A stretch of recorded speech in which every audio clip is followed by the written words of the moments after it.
Fala pessoal, tudo bom? Bom dia, boa tarde, boa noite para vocês. Professor Bruno Clemente por aqui, eu espero que estejam todos bem. Pessoal, vamos então avançar mais um pouco nos nossos estudos aí sobre programação orientada a objeto. E hoje nós vamos discutir um assunto muito importante sobre orientação a objeto, que é o assunto do encapsulamento, tá bom? Encapsulamento, como o nome sugere, tem a ver com cápsula, tem a ver com colocar alguma coisa dentro aí de uma cápsula, de uma redoma de proteção, vamos dizer assim.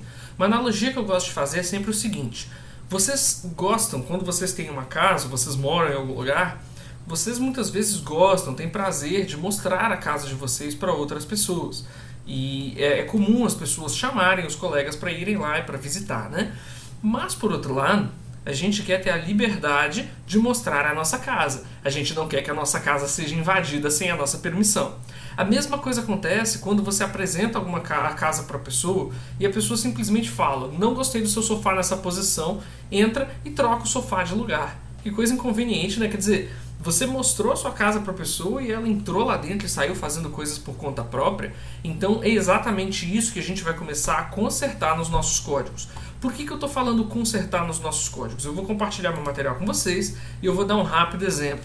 Aqui nós estamos criando, depois eu vou mostrar direitinho como é que foi a implementação da classe, mas nós estamos criando a classe jogador. Criamos um objeto então chamado nosso jogador. E até o momento a gente estava acessando ele como? A gente colocava nosso jogador, ponto, nome, recebe e colocava algum texto aqui dentro. Isso é uma invasão da informação interna da classe, tudo bem? Por quê? Porque na verdade nome é um atributo e ele é interno da classe jogador. Não é correto que eu, no meu arquivo JavaScript principal, tenha acesso direto a isso aqui, ó. Isso aqui não deveria ser permitido. A gente tem feito até o momento porque a gente está fazendo como se fosse uma escada, quer dizer, a gente aprende um pouco mais e avança para o próximo passo. Então, o conceito de encapsulamento ele vai surgir para proteger a nossa classe. Mas, por outro lado, uma classe que só tem tudo interno, tudo privado, não poderia ser usada pelos outros. Então também não ia ser vantagem, né? Então a gente não vai simplesmente proibir o acesso. A gente vai proibir o acesso, mas criar mecanismos para que seja usado. Tudo bem? Então vamos dar uma olhada como é que funciona essa classe jogador e entender um pouquinho melhor isso aqui que eu falei. Primeiro eu vou abrir esse arquivo aqui, jogador.javascript, e a primeira coisa que vocês vão notar de diferente aqui está neste nomezinho aqui, olha. Observem que nós colocamos aqui a tralha, o jogo da velha, a hashtagzinha aqui na frente. Isso aqui vai fazer com que o atributo não possa mais ser acessado pelo lado de fora. É simples assim, basta fazer isso e você já está indicando para o seu JavaScript: olha, o atributo time, ele é um atributo privado. Presta atenção nessa palavra, privado. Ou seja, ele pode ser acessado aqui dentro. Tanto que eu escrevo aqui, ó, this.hashtag_time.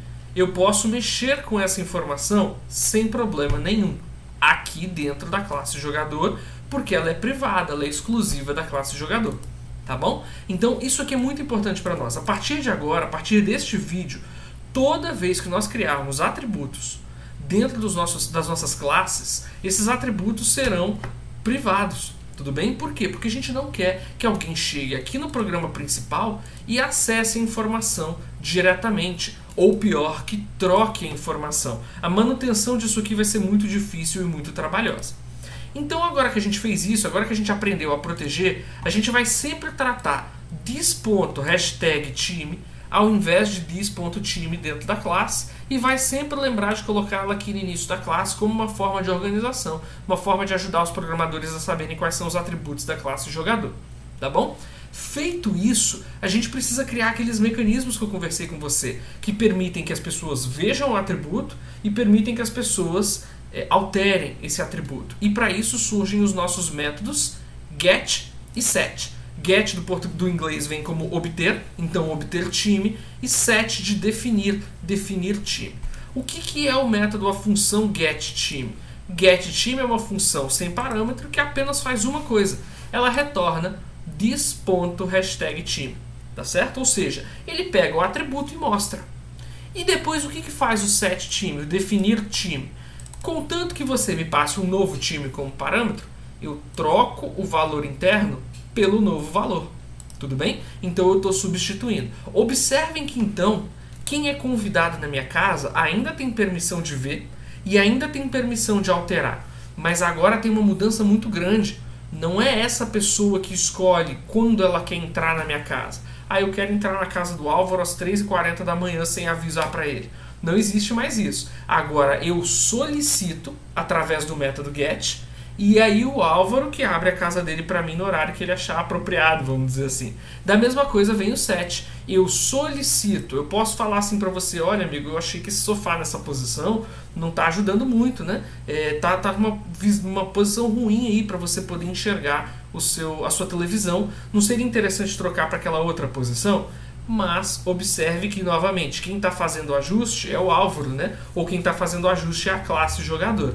Portanto, então, nós podemos, do lado de fora, apenas solicitar a informação ou solicitar a alteração. Mas quem realmente faz o ajuste é a classe interna. Isso é encapsulamento, isso significa que a gente está protegendo a nossa classe. Quem mexe nos atributos internos é a própria classe. Óbvio que esse é o get e o set padrão, mas eu poderia muito bem colocar um novo código aqui dentro. Eu poderia fazer verificações aqui dentro para saber, por exemplo, se você tem ou não direito de trocar, de definir o time de um jogador no meu sistema, né? Então, apesar de eu ter apresentado para vocês aqui um modelo bem simples, o famoso get set padrão, você pode alterar esse get set para adicionar novas coisas aí também, protegendo ainda mais. Quer dizer, vai fazer um ajuste? Espera aí, quem é você? Você tem permissão de acesso? Pode ser feito isso? Então, você pode adicionar critérios aqui para deixar a sua classe protegida. E aí, caso passe pelos seus critérios, aí sim você mesmo faz esses ajustes. Como é que eu poderia acessar essa informação no programa principal? Primeiro, agora ao invés de acessar nosso jogador, vamos lá. Quando eu colocar aqui console.log e eu tentar exibir nosso jogador.nome, olha o que vai aparecer aqui para nós no nosso programa. Undefined. Observe que eu tenho o nome de jogador aqui, eu criei Richarlison aqui, porém eu não tenho a informação acessível diretamente pelo atributo. Se eu substituir isso por get nome, desculpa, eu coloquei get time, né? Desculpa, era para ser Brasil, vamos lá. Time undefined. Get time Brasil.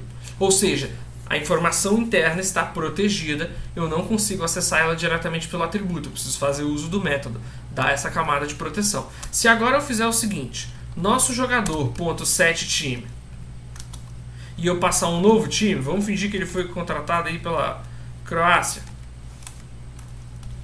e agora eu chamar novamente aqui o nosso getTime, vamos ver o que aconteceu com o Richarlison. Então, no primeiro momento, ele estava no Brasil. Depois de executar o método define_time, ou setTime, quando eu mandei exibir o time atual do nosso jogador, apareceu então escrito Croácia. Tá certo, pessoal? Então, esse é o conceito de encapsulamento. Encapsulamento significa o que é interno meu, quem mexe sou eu. Se você de fora precisa, você quem me solicita e quem faz sou eu. Eu não dou esse acesso interno direto para você. Isso dá proteção para o nosso código, isso ajuda a manutenção do nosso código, e isso num sistema maior é essencial para que as pessoas possam se organizar e trabalhar corretamente. Tá bom, pessoal? Espero que tenha ficado claro para todos. Qualquer dúvida que vocês tiverem com relação a esse conteúdo, fiquem à vontade para me procurar, deixem suas dúvidas aqui no comentário, entrem em contato comigo, eu vou tirar as dúvidas de todos, tá bom? Então é isso, pessoal. Qualquer dúvida é só avisar. Bom dia, boa tarde, boa noite para vocês e até mais.